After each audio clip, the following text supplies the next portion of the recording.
To our weather discussion today. I've got a really small agenda compared to normal. One of the things I want to talk about today is a massive storm that you'll see develop up here over maritime Canada as this movie goes on. So this is the 12th, starting right about now, 13th and 14th is when it really visits the Maritimes. And it really gets revved up right about here. You can see it exploding north of Newfoundland. And then parts of Labrador, parts of Newfoundland had a huge amount of snow. It's been a snowy November for them so far. So that's that storm. Then there was, of course, the event yesterday that affected parts of Indiana, Illinois. St. Louis had snow, and then major snows in central Pennsylvania. I just heard from Dave Stensrud at Penn State. They had 10 inches of snow at his house in the so-called Happy Valley. So a pretty interesting weather day across the middle Atlantic states yesterday. It was freezing rain in a lot of locations. Earlier this week, there was snow in Alabama and Mississippi in November, which almost never happens. I don't think it accumulated much, but there was snow in the air. So it's been a very cold early November. And this week was maybe the most emblematic of that whole 2-week period that we've endured so far. So here's storm number one. I just give you some stats on this, and then we'll talk a little bit about it in some detail this morning. This thing deepened 47 millibars in 24 hours from, I think it was 12Z, or maybe 0Z on the 13th to 0Z on the 14th. It might be 12Z 13th to 12Z on the 14th. Whatever it is, 47 millibars in 24 hours. An exceptional event. And it came out of some really interesting origins. And it trailed another really impressive event. I think it's this one here at the beginning of the week. That was, no weak storm itself at the mouth of the Labrador Sea. So this is a place where the atmosphere really has to do a lot of stirring because, that's how you get that North Atlantic oceanic convection. Stir the water up on the surface, cool it off by evaporation, it sinks, and you can kind of keep the thermohaline circulation going. So these storms play a major role in that. I've always wondered about how one might quantify that, but compared to other processes. But now Galen's gone, so I can't talk to her about that anymore. So, but this would have been a good month to really get re-engaged in that conversation. Then we had a little bit of weather over us, of course, in the middle part of the week, and more importantly, places to ourselves, as I think I already mentioned. So we'll talk about that too. And then look at a forecast, because right now we have a potentially major snow bearing down on us. The Weather Service, I will tell you why I think this, and I'll give you some evidence for why I think this, is being fairly irresponsible about this forecast. Because my view is, with the 12Z model run in, and I'll show you the evidence for this, there's no real threat for us to get 3 to 4 inches of snow, I don't think. I think it's going to be south of us. And we'll get maybe an inch, and I even doubt that. And I was on the phone with Michael. He's in Washington at a meeting, and he just said, "Why are they talking 3 to 4 inches?" I said, "I don't know. I wish you were here. We would have a long morning argument about it, because but actually we wouldn't have had an argument about it. We would have both agreed that I think that's overdone." So let's see if the rest of you agree with that from what I show. So that's my sense right now. So let's begin by taking a look at the current radar, the current satellite movie. It's sometimes hard to know what's current and what's a week old when we look at that. It's a beautiful thing that you prepare for speed. This will be helpful to just get us, kind of reoriented time-wise. So here's the really nice visible image you can get now, and you can see the cold air spilling off the continent. This is really unusually widespread stratocumulus with that kind of structure and that obvious cold air outbreak signature along the coast for mid-November. It happens occasionally, but it doesn't happen that frequently that we get this kind of a cold air outbreak. So very, very cold air coming off the continent. And here's another fairly impressive storm, but nothing like the one that was up over the mouth of the Labrador Sea just a couple of days ago. And that's a pretty impressive event. I think we'll see on the surface map it's probably snowing in parts of Maine, certainly in New Brunswick and Nova Scotia. And the cold air has made it all the way down to the Gulf of Mexico. You can see the stratocumulus coming off the coast here in northerly flow. This case. So this has been a really cold period. There's even some lingering snow. If you look at this picture, there it is in St. Louis County, or right around St. Louis. There's not much left that had been stretched across Kansas. That's gone. And the clouds are masking some of the snow that's in southern Illinois and southern Indiana. Watch at the beginning. You can see that kind of disappearing before the clouds come in and cover up, especially in Indiana, where some of the snow is. Kentucky, too. So all the way along the Ohio River Valley and into the St. Louis area, snow on the ground on the 15th of November. Very unusual. I was there for just 4 Novembers, but we never had snow in November. That's been not once. Look how fast that melts in Kentucky, though. It's yeah, 2 hours or maybe an hour. Yeah, so it must have been half an inch or maybe like what we got the other day. It just disappeared. Sun angle's a lot higher down there too. Okay, and then there's snow only at high elevation in the Colorado and Wyoming Rockies, a little bit in New Mexico. There was snow also in northern Texas. Maybe that's still it, that little bit north of London right there. See that? That might be snow in Texas. So I know there was some the other day, earlier this week. It was visible in the visible satellite image. Okay. The other thing that's really noticeable is smoke in the valley in California. Oh yeah, look at that. Isn't that remarkable? Wow. They've had serious air quality problems in the whole valley. Canceling sporting events. Yeah, that's right. Now, we won't spend a lot of time talking about the impacts of this weather event across the Middle Atlantic, just because I would like to emphasize this, and it's an interesting science story. But impact-wise, this is an extremely interesting case because the storm itself was very weak, almost amorphous. Hard really to see where was the major cyclone. It wasn't a gigantic development event, but it was a major impact event. So I was telling people in 452 just the other day, before this happened, I think it was on Tuesday, I said, it was with reference to some other event that was equally weak looking on the weather maps, but not weak in terms of its impact. Never neglect, if you're in the weather business, you can't neglect, storms that come by that look kind of weak. There's a tendency, perhaps, maybe it emanates from my lab in some ways, there's a tendency to not really pay much attention to the weak storm. However, the ones that got me tenure are all weak. So, I have great respect for them, and you have to too, because they can really deliver major, major impacts.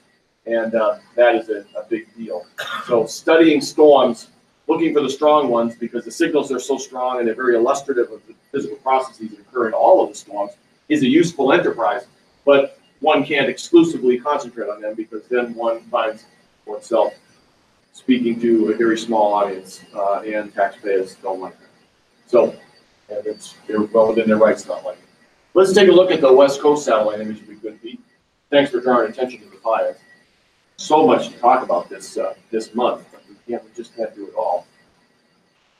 So what I've noticed over the last couple of weeks in the Pacific Basin is the flow has been wildly meridional. You can even see it showing up here in the clouds in the infrared satellite image.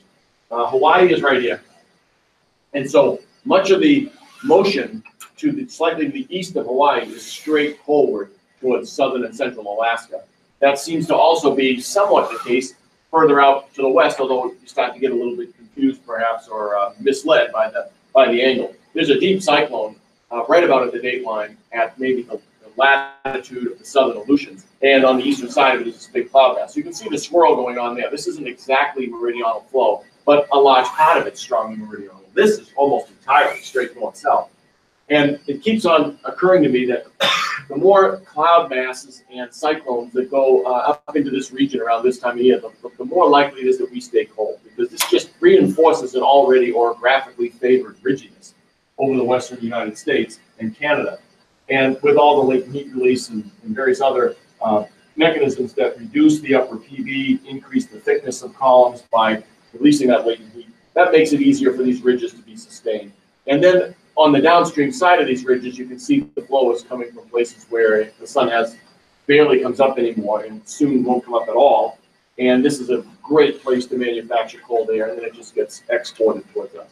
So that's been our story for really regionally, for much of October and all of the first half of November. And we're 7 or 8 degrees below normal at Madison for the month of November through the 15th. So very cold. I don't know where it ranks, but quite cold. And it's a function of a continuation of this kind of a pattern. Not only that, but not only our consequences stem from this, but also having a ridge anchored on the west coast kind of induces high pressure over the Intermountain West, which is a factor anyway in the offshore flow that has contributed to this really late season Santa Ana situation in California, which has just been devastating. Now there's maybe 600 people missing in and around this camp fire. So unbelievable. So large-scale conditions contributing to major impacts in a lot of places over the last several weeks. So if we could, let's take a look at the radar. I just want to see what's happening around the country today. It maybe is a relatively quiet day compared to what we had yesterday. Major disruption. Sorry? Just a few thoughts on that. Yeah. That block and everything.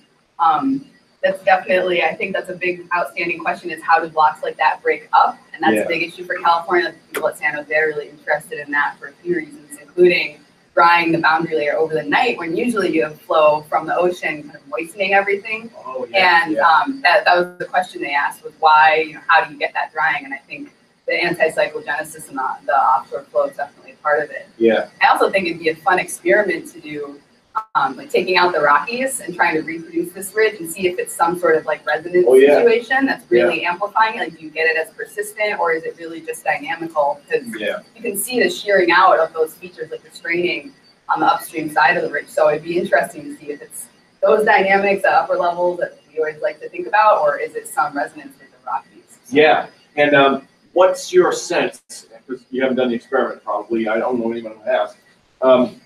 How long does it take for the atmosphere in the model to notice the Rockies out there in terms of ridginess? Maybe it's almost instantaneous because you're squashing columns as the flow goes over the high terrain. It might not take very much at all to develop some anisophonic spin in the presence of the high terrain, and then therefore have it removed when you take it out. And there's Ryan right behind you. He runs 500 simulations every half hour for fun. He could probably just do that before we even break for lunch and find out. It'd be interesting. But you're right. I mean, there is a resonance over the high terrain that helps to, promote ridginess. But if you took it out, how much of it is forced by upstream synoptic activity would be really interesting. So over the continent today, continental United States, here's the last bit of precipitation going out to sea, covering most of the state of Maine still. But that's the storm that was really ravaging the middle Atlantic, finally beginning to develop as it moves out to the northeast into a minimum in sea level pressure that's noticeable on weather map and noticeable in the satellite picture. It was just kind of amorphous yesterday. And then there's lake effect snow over Lake Erie and Lake Ontario into New York State. And then here's a band of snow that is our next threat of weather. And we'll see how this is connected to upper level disturbances in just a minute. So that's the next feature of interest. And I'll hold off some of my comments on it until we start to see what it actually looks like now. What are some of the conditions that are leading to this? So let's try and make some determination about this by looking at the upper level charts. But first, let's see how widespread the snow is, which I'm presuming it's snow everywhere. Let's look at the surface map. And we'll start in Maine just so we can kind of see what's going on up there as this storm departs over the Maritimes. So not uncommon at all for, as the storm is kind of, let's see if we can find the central circulation center. It's probably offshore. It's off the coast of Nova Scotia, looks like to me. These things are all north and coming around from the northwest. So it's off the coast here, and so the pressures along the coast are as low as 991. So it's something in the probably mid to low 980s offshore. These are pretty strong winds. And so on the western side of it, there's widespread snow. Much of it moderate. There's moderate snow at Moncton, at Caribou.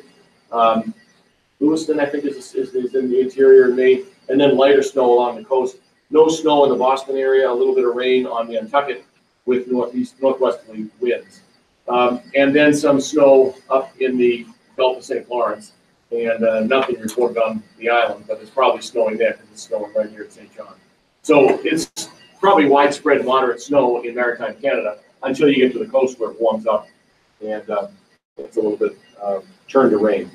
So that's what's going on there. And then let's see if we can, here's a lake effect snow in New York State. Some of it's even made its way to Albany, but that's where most of it's probably originating, is flow over the lake. And then we get into the Dakotas and Minnesota. There's light snow, moderate snow in central North Dakota. That's the only moderate snow on this map. And there's one there in far western North Dakota. So there's a couple of spots of moderate snow underneath that reflectivity that we just saw. So that's what's in the offing for us. The question, of course, is exactly where does this thing go? Does this band hang together? Are there forces that are kind of weakening it and so on? And where will it actually end up? That will determine the impact that it has for Madison. So we'll try and figure that out. Okay, thanks, Pete. And let's now go to the upper level charts. We'll start with a super Pete at 500 millibars, I think. Okay, so Our snow event right now is kind of on the border of the North and South Dakota. So it's right in this region here. That looks like pretty straight flow, except there is an upstream wave across northern Montana, headed back across the Panhandle into eastern Washington State. Some horizontal temperature contrast of note. It's about 12 degrees between Spokane and this station here in Alberta, might be near Calgary. So with no wind there. So there's some sort of upper disturbance that's got a thermal structure as well as a little bit of a curvature vorticity maximum, certainly a shear vorticity maximum. The wind's weakened to the north of this little jetlet where the geopotential height lines are closer together. So there's a combination of shear and curvature vorticity, but this is not the kind of feature that would draw your attention and really make you think, oh, watch out for this big event. And not surprisingly, just down sheer of it, where the snow band is, it's not particularly heavy. There's only a couple of spots of heavier rates of snowfall. But that's going to be the feature we have to watch. It's a little tricky to watch it in some ways. Let's take a look at the 0-hour 12Z forecast of 500 millibar vorticity. See how that looks. From, I guess, yeah, the GFS would be perfect. So here's that vortex feature. It's actually two little features, but the one to the west over the Panhandle of Idaho and straddling into British Columbia is the stronger of the two. So this gives you an idea of how intense these things are at this outset time. That's about 3 times the Coriolis parameter. This is more like 2.8 or something like that. So 29, 30-ish times 10 to the minus 5 per second vorticity features. But especially the one to the west, looking a little bit more menacing at this time. Before we go to the forecast, let's do some more working with the regular observations, but keep that in mind. We'll probably revisit this too. So let's go to superpede at 300, see if there's any sort of structure that we might pay attention to that we see at this initial time 12Z. Not really, I'd say. I think these are just, this is the jet streak associated with the very same vorticity feature there and another one here. And so there's a little bit of shear vorticity, as you already mentioned. The curvature is evident only by eye with the geopotential height lines curved as they are. So there's not particularly any extra signal that this map provides than what we saw at 500 millibar. So now I guess I'd like to know if there's any thermal structure in the lower troposphere down there near that band. So let's look at 850. We had our snow band in about this location, if I remember right. And so there's broad variability to the north and northwest of that. There's a little bit of a depression in the geopotential height lines here, to the extent you can believe them. Some of these stations are, of course, above 850 millibars. The Black Hills themselves are a little bit higher than that, so it's hard to know what to make of all this, except one gets the sense that there's a little bit of a geopotential height minimum coincident with a local warm anomaly. Just a little bit warmer than everywhere else. The ice domes bulge a little bit to the northeast toward Lake Winnipeg. So this is a nascent lower tropospheric circulation.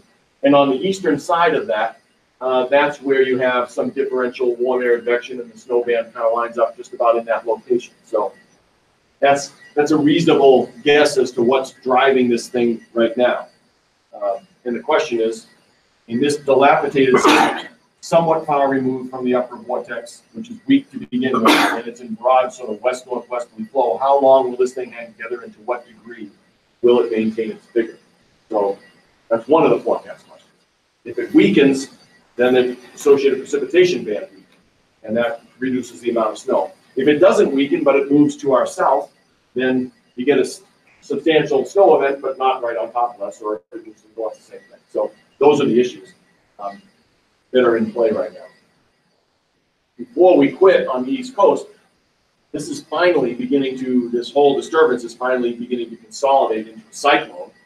It took a whole day to do it, but not without impact, as I already mentioned. But now it's turning into a pretty nice looking circulation center. And that's how it manifests itself on the satellite.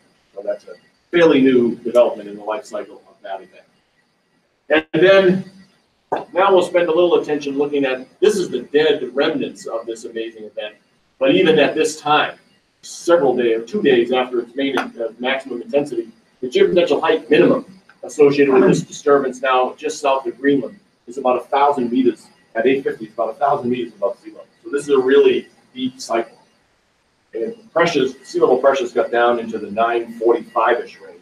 So I think that beats almost every one, except for maybe one or two of the tropical cyclones that we saw this year. So Michael's not here, I can't make a deal about it. But I'll say anyway, in case he's listening, broad circulation too.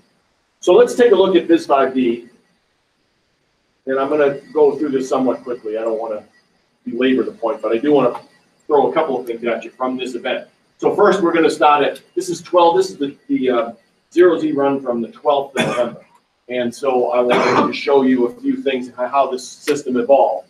And the system of interest, of course, is the one that ends up to the east, the northeast of Newfoundland on this grid. So this is 5.4 kilometer pressure at every 4 millibars. So it's approximately 500 millibars. You can see there's a local wind speed maximum coming right through Lake Winnipeg down towards central Minnesota, maybe extending up to Great Slave Lake or something like that. So there's this cyclonic shear side and an anticyclonic shear side. And it's all shear, there's no curvature. And if we put theta on top of this, at the same level, you see that there's regions of various, usually weak temperature convection. Most of the temperature convection on this side of I think the temperature off just a minute for a second, I just want to remind you, that's probably the jet maximum at 500 millibars. So everything to the southwest of this is anticyclonic shear and cyclonic shear there. So if we put theta back on, much of this location to the south and southwest of Lake Winnipeg is a region of weak geostrophic warm advection, but it's an anticyclonic shear. So that promotes subsidence. And so much of this up over the rest of the chain of lakes in Canada is characterized by the same type of warm advection and anticyclonic shear. So there tends to be along this whole baroclinic zone and on the warm side of it mostly, a region or environmental circumstances that promote subsidence, gentle though it might be, and no really obvious places where you'd have strong forcing for ascent, perhaps except over in Western Ontario where there's warm advection and cyclonic shear, and that's going to produce tendency for forcing for upward vertical motion. But generally on the western side of this baroclinic zone in red, there's a tendency for there to be subsidence. That's kind of interesting. Let's put the vorticity on top of this. And these are, it starts to get messy. Maybe take theta off, thanks, Pete. Maybe even take the pressure off, because we can just take the pressure off, always makes you feel better. So here's the vorticity. Thanks, somebody laughed. Yeah. So here's the vorticity starting at 16, 1.6 femtocorioles per minute, at about the same level, 500 millibars. So right along the baroclinic zone, there's the strip of cyclonic vorticity. It's all shear. If we put the theta back on, Pete, and you can see it's aligned with this upper baroclinic zone. So that's a nice initial condition for something that maybe sometimes happens. Here's a strip of a linear strip of vorticity that's tied to, if we take theta off and put the pressure back on, you'll be reminded why this is there. There's this really oblong and very sharply curved trough in the flow at a fairly low latitude over the northern states of Mexico. And so there's a strip of vorticity here that was sitting there for a couple of days early this week.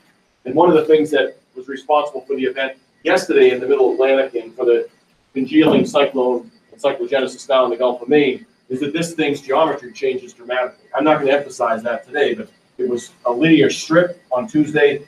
It was balled up by yesterday afternoon. And that's a major difference for its cyclogenetic potency, but not sensible weather potency. Okay, so let's put theta back on, get the vorticity off. Thanks. And we'll just step forward a couple of times. And let's see, we'll go to 12. I think 12. I forget what I had. Let's just check. When did I have my cross section for the cross section? I'll be able to tell you. I guess this is already past the time, I think. So let's go back a couple of times. Yeah, right there, I think, is the time that I want to do that. And I'll be able to tell if I see the vorticity on there, even if it'll be messy. Yeah, that's perfect. Okay, this is the time I wanted to show you the theta cross-section. So if we take all of the other panels off and you just flip this up and you can see what the cross-section looks like through that western side of that upper trough and then the shear line. And so there's the beginnings of sort of an upper front. Here's the mountains to the west. And so the beginnings of an upper front. It's not really the most intense thing you've ever seen. If you put the PV on this, you'll see something interesting. And that's this kind of a flat tropopause all the way to the east coast, and then there's just this bump, and this is a trench. In fact, this is only one line, but if we go back to the top view, remembering where we are, and then put the PV on top. Yeah. So you can see that, and then tilt this up a little bit.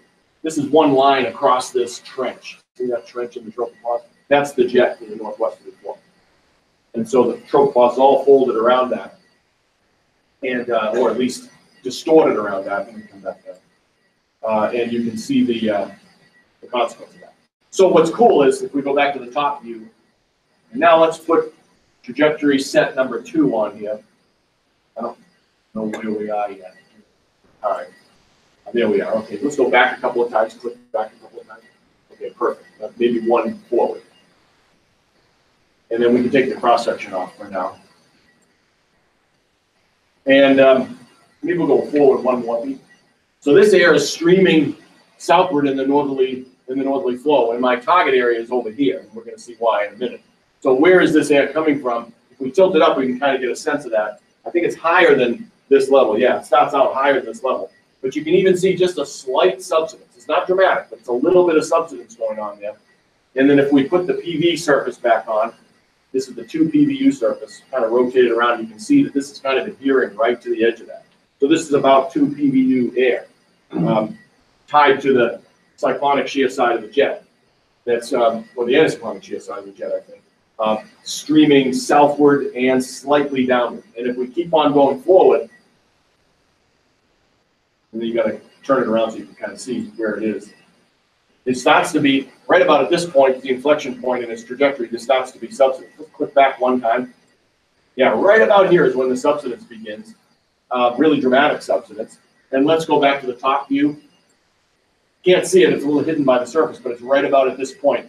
We take the PV away, the isosurface. Thanks for expert driving as always.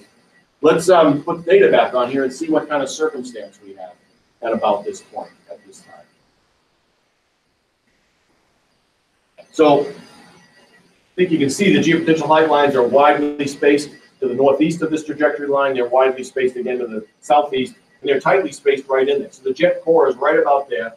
This is anticyclonic shear on this side, strong warm advection, so warm advection and anticyclonic shear, and you're upstream of the trough axis, driving the air southward across Wisconsin at 21 Z on Tuesday. And so let's keep clicking forward. Let's stop. I can just stop there for now. Sorry, I keep telling you how to do things. Let's take theta off and pressure off, and put PV, not the surface. This value. This is the 2 PVU isotel at 500 millivolts. You don't see it yet, so let's keep clicking forward. Oh, a little bit. Go ahead. A little more. Deep trench. Let's put mean sea level pressure on there. Wow. Go one more beat. Wow. Right in the middle of this storm, it's just now at about 984 milliwatts. This is a dramatic development that happens quickly. And this air is coming down, slowly sinking at first, more rapidly sinking as it turns the base of the trough, and it keeps on sinking. If you tilt it up, you can see that. It keeps on sinking, driving the tropopause PV down, and the 2 PVU isotel shows up for the first couple of times, right about at this time. So let's go back to the top. So there's your PV. If we take the pressure off, again, probably a good thing, and then put regular vorticity on there.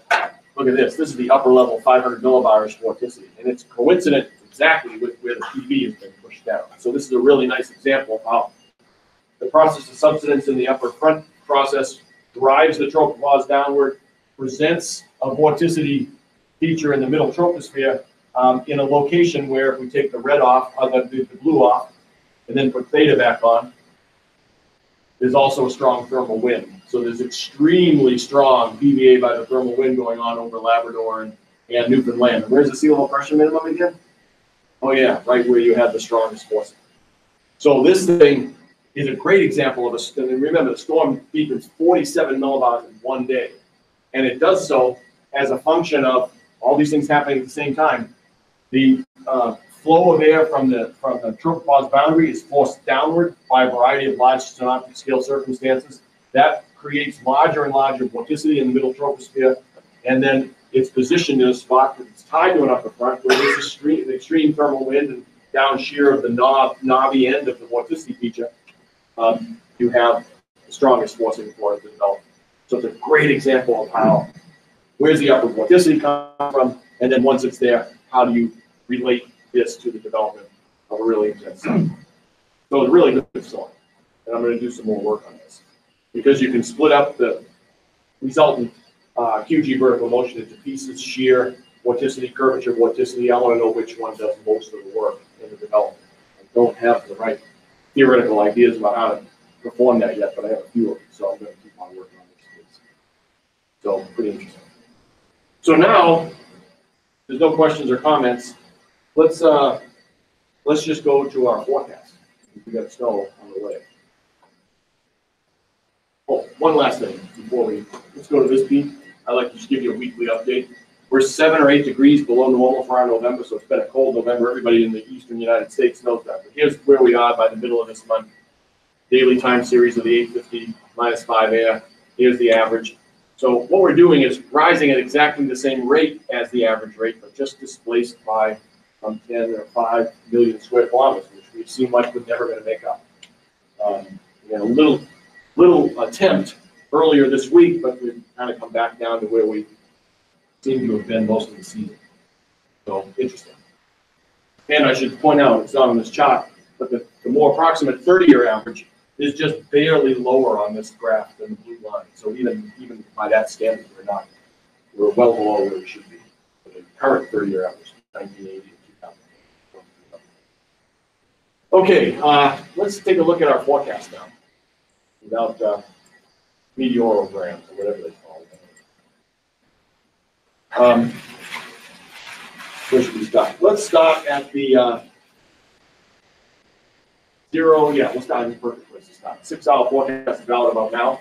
Look at the difference already. This was our originally greater than 3 times 10 to the 10 minus 5 vorticity. It shrunk a little bit to about 25. The one downstream of it has shrunk by a similar amount. So these are getting weaker as they move slowly to the east. That suggests to me one possibility, and I don't know if I'm right about it. I'd have to do some more analysis. Is that these were features that were dragged downward from the tropopause and northwesterly flow, and as they come around the base of the trough, are being stuffed back up into the higher elevations, and so the vorticity gets weaker and weaker as the the PV surface gets pushed back to its normal elevation. That might be or might not be the case. No matter what the case, these vorticity features are a little weaker 6 hours into the forecast than they were at the initial time. If we look at the 850 millibar temperature field at the same time, that's where our vortex features are. And so there's a pretty strong, these isotherms are a proxy for the thermal wind, pretty strong thermal wind across both of them. So there'll be PVA downstream of that one, and there'll be PVA downstream of this one. So I presume there'll be a couple, perhaps separate regions of precipitation in the forecast at this time. One on the South Dakota-Minnesota border, one in central Montana. Let's see if that turns out. Service. Yeah, thanks.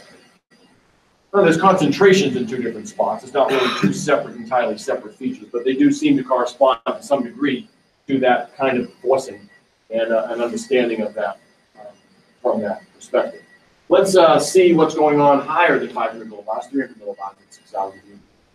Thanks. Not really an obvious, this looks more like our observations, not really one spot where the wind speed stands out as stronger than anywhere else, and so there's not really any along flow speed difference to really make note of.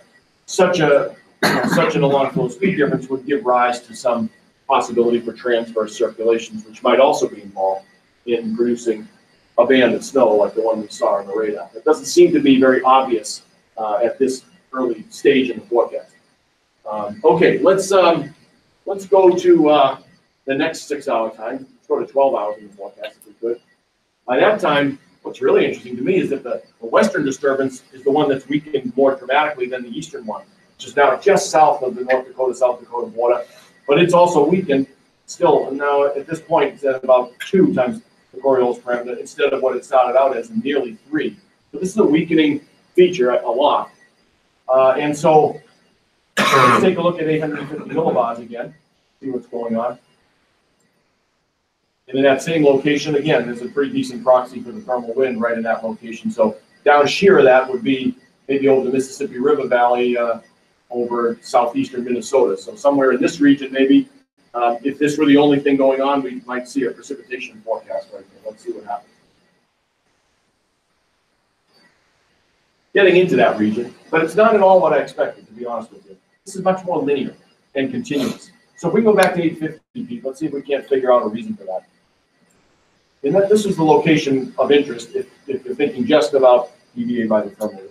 But it turns out there's really obvious from this close up differential temperature advection, much stronger cold advection to the north than there is warm advection right on the warm edge of this baroclinic zone. You can almost see it in the geopotential height lines as they're difluent there. So along this whole length of the baroclinic zone, which spans all of South Dakota and most of Minnesota, heads even into eastern Montana, that's a region of lower tropospheric frontogenesis. I don't have the calculation, but I can see by eye that'll be the case. And that will force a thermally direct circulation with air rising on the warm side. And that just about corresponds. Let me put the pointer in there, right along that line. Let's see if that's where the forecast precipitation was again. I think we're at 12 hours. Sorry. I can do that myself. Yeah. That's actually pretty good. Actually, I'll take it back. This time works pretty well. So the circulation is thermally direct. The air rises on the warm side and deposits snow after it's been lifted and pushed to the north. So that's a pretty good diagnostic there. I think when you get a little bit of an extra added impulse for ascent and precipitation, probably from the PBA by the thermal wind. So you get both of these things going on simultaneously in this spot in Minnesota, and mostly the frontogenesis to the west. So that might set us up for what to expect as this thing approaches. It's still not quite here. And so let's go to 18 hours, which will get us to midnight. We may overshoot it by this time, but our upper vortex features continuing to weaken and really almost nondescript, but it's still evident. And so one might again imagine if there's really anything to the PBA by the thermal wind as a major mechanism here, it's going to be right across the river in La Crosse. Let's see what it looks like at 850. Still decent thermal wind as there was before. So maybe there'll be a little bit of a patch of precipitation right about this location. Let's see what it looks like on the forecast. Yeah, pretty close. It's more consolidated to the south, which is hard to explain based on that as the only mechanism. So let's again return to the 850 map and see if we can't discern anything else. Oh, there's a little bit of a circulation in the winds. Maybe you can see that. You can certainly see the dip in the geopotential height trough. So there's a little bit of a circulation developing right over Omaha, which would produce some locally intense warm advection, juxtaposed with the cold advection to the north at the border of Minnesota, Illinois, Iowa. So there's pretty intense frontogenesis and locally intense right about in this location. Is that about where it was precipitating in the forecast? Yes, that's pretty good. So this is, again, the same type of thing, and I think it looks to me like the major mechanism is being transferred to frontogenetic type circulations. It's not really any longer an obvious connection to the PBA. All the while, let's see if anything's changed at 300 millivolts. So there's our vorticity maps, precip. And, well, it's a little different. It looks to me like suddenly there is a little bit more a long flow increase in the speed from, say, Aberdeen all the way to the northern part of the Upper Peninsula, but it's weak. But it's now discernible. It wasn't before. So that might be something to keep our eyes on as we move to the next 6-hour period. Something at upper levels might be supporting this transverse circulation that might be taking over from the snowband. So let's go to 24 hours at 500 millivolts. There's almost nothing there. This is now, the value says 16.7 or something, 18.7. So this thing has continuously weakened as it's moved across, this upper vortex. Barely discernible in the trophiness. And so I don't really think that's a major feature any longer. And let's go to 850 millivolts. Oh, rats. We'll have to take the time. Yeah, really. I can see the winds. You can't see them because you don't see the geopotential. Let's try any adjacent time, 27 hours. Okay, so we're back to normal. So you can see a really obvious axis of dilatation along this baroclinic zone where the flow is coming across like that, difluent, and then it's coming up a little bit more weakly in a difluent flow on the southern side. So there's pretty intense frontogenesis going on along this band, maybe especially so in that sort of longitude strip. So let's take a look at the forecast of precipitation this time. To be fair, we have to do 27, yeah. And it's weak. It's just no longer a very strong feature in the precipitation field. In fact, it's not even precipitating at all on that. So we can go to 24 and see what it's doing earlier. Now we got a sense that the dynamics are weakening, and that's when it's snowing in Madison. In fact, at 21 hours, I think it begins, if I'm not wrong. Yeah, so that little patch that we saw in Iowa spreads to the north and east a little bit. So we're in the light snow region by, between midnight and 3 a.m., something like that. And then in the next 3 to 6 hours, it pretty much disappears. This thing weakens itself, but the main band is to our south in this forecast. And let's see what the jet looks like in 24 hours, too. Oh, that's kind of different. So now we got a local wind speed max across central Minnesota, Wisconsin, all the way to Lake Huron. And then a pretty decent now region of a long flow speed increase. So acceleration into the jet forces ageostrophic divergence just to the south, and that's where the precipitation is. So seeing that jet axis right over us, frontogenesis weakening, there's absolutely no substantial support at 500 millibars, makes me think that wherever it does snow, it's going to be the northern counties of Illinois and maybe northeast Iowa. It'll still snow here, but it won't snow very heavily. I think 2 to 4 inches of snow is an overestimate for what's coming. In fact, a gross overestimate. I would say we get less than an inch. So, sorry about that, snow lovers. I'm one of you, maybe the most ardent among you. Disappointing. But then I look at the date, and I think, we got 3 months, maybe 4, of other possibilities. So, and it does remind me too that getting snow can come from those major events, certainly, but it can come from wimpy ones too. But in both cases, it's a matter of timing and position. Are you lucky or not? Does everything come together at the right time and at the right location? And it looks like in this case, it won't be the right location. And the conditions are deteriorating for the support of any interesting snow. That's my sense of this. So that's the short-term forecast, and maybe we could take a look at these. Michael was filing this Thanksgiving forecasts that go back, I think, 10 days, right? I think 10 and a half days. So yeah, this is a 252-hour forecast. Can I point something out? Oh, yeah. With regard to this snow event for tonight, tomorrow. Yeah. The NMS has been predicting 2 to 4 inches for 3 or 4 days. Mm-hmm. And it is backing off a little bit, as you said, as the time approaches. But I'm not sure if you made a convincing argument why this thing should be weakened. Okay. And it's also, like I said, weakening in the NMS now in the latest forecast. Yeah. But I've seen this before. Many times, forecast out 24 to 36 hours is better when you get closer. That's because the analysis doesn't pick up subtle variations, particularly in this moisture field along the front. So I'm a little suspicious of the whole thing that's going to happen. I'll make a contrasting forecast with you. Okay. Less than this. I think I'm going to go for still. I have to back off a little bit, but I still think it's going to be 1 to 3. Okay. And I would be in a different category than you. So we have different forecasts. Right. I hope you're right, but I don't see any particular reason. And I'd say that your reasons are empirical reasons based on prior failures of the model to do well in the near term in these events. So that's not physical in the same sense as what we're seeing in front of us, but it's not illegitimate, of course. I hope you're right, but I think you're wrong. So we'll see. And and today I could give you photographic evidence that Michael thinks the same thing. He thinks it's going to be a blessing. So that's surprising. Usually we disagree. So it would have been 2 against 1, the 2 being against it. Yeah, so we'll see. You might be right. I mean, you have more experience paying attention to the way that these things are output from your own model. So you know that tendency better than I do. So that could well be the case.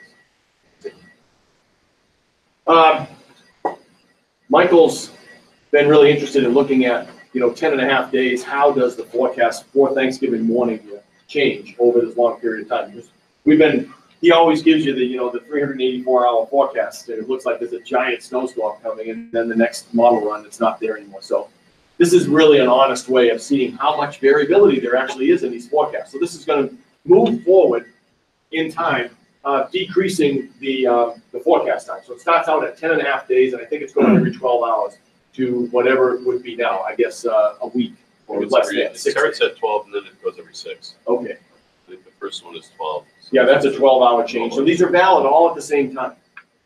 Okay, so that's the thing. But this is 12 hours closer to that validation time. This is now 6 hours 6, later. okay, it's probably gonna be Now 6 it's from every here on 6. out. Okay, now it'll be every 6. So this feature down in the Southern Plains states seems to show up in some way, shape, or form in many of these long-term forecasts. This is now a 216-hour forecast, a 210. If you want to just watch our spot, you see the thickness hardly changes at all. So there's something pretty robust in our forecast in the very long term. But now we're at 192 hours. Keep on going. Something's down there still. Something's to our northwest. That something migrates back and forth across Lake Winnipeg. This thing somewhere along the Texas coast or in the far western Gulf of Mexico. I don't see anything yet that's substantially different from one forecast time to the next. In This terms is of the end. world This chasing. morning. So that's it. Okay, so this is this morning. So at least in the last 5 or so days of the forecast, that looks like a big difference. But really, it's saying something's going to be happening in the Southern Plains and maybe spread to Missouri. But after that, there aren't that many differences. So maybe that means that our forecast for next week is beginning to really take shape. And what that means for us is, I think, a relatively warm day, as the month of November has been. That is, some southwesterly flow, and some model runs the gradient and the sea level pressure is a little stronger than other ones, but it's always from the southwest. And the thicknesses are always in the low 550s. So that's going to be nice compared to what we've had for the first half of the month. So it may be over the river, but no through the woods and the snow.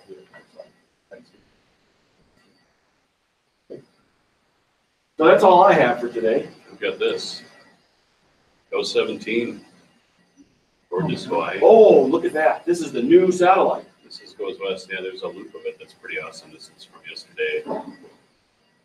Why is this the kind of stuff we'll be able to get over the North Pacific Basin? Wow. Hopefully by next week. Right now they're doing some testing. A lot of imagery is kind of weird. That is spectacular. Why there's the smoke from the fire in Malibu. Awesome. There's the full disc. So this is the area we'll have. Alaska. Oh, we're going to get Alaska? That's great. Yeah, but that's been remapped. It's pretty much on the limb, you know, far north, but still pretty. I think it's better than what we have Oh, now. much better. That's fantastic. It's the southern coast of Alaska. Oh, Here's where yeah. like Juneau's down over here somewhere. That's really nice. Well, it's a brave new world, coming. and it's coming within a month for sure. Next spring, we'll be looking at it every day, and maybe long before that. So that's great. Excellent. Well, thanks, Pete, for driving, and thanks everybody for coming. And I guess we won't see each other next week. Yeah, no weather watch next So week. have a great holiday, and keep your fingers crossed for the snow. I hope Greg's right. We gotta bring it back on 2 weeks from now and see what verified. Yeah, that's right. Somebody try to remember how much snow we got and bring it up 2 weeks from now. Well, I think it'll be easily forgotten. There's going to be enough weather between now and then. That's why. That's right. Yeah. All right, thanks again.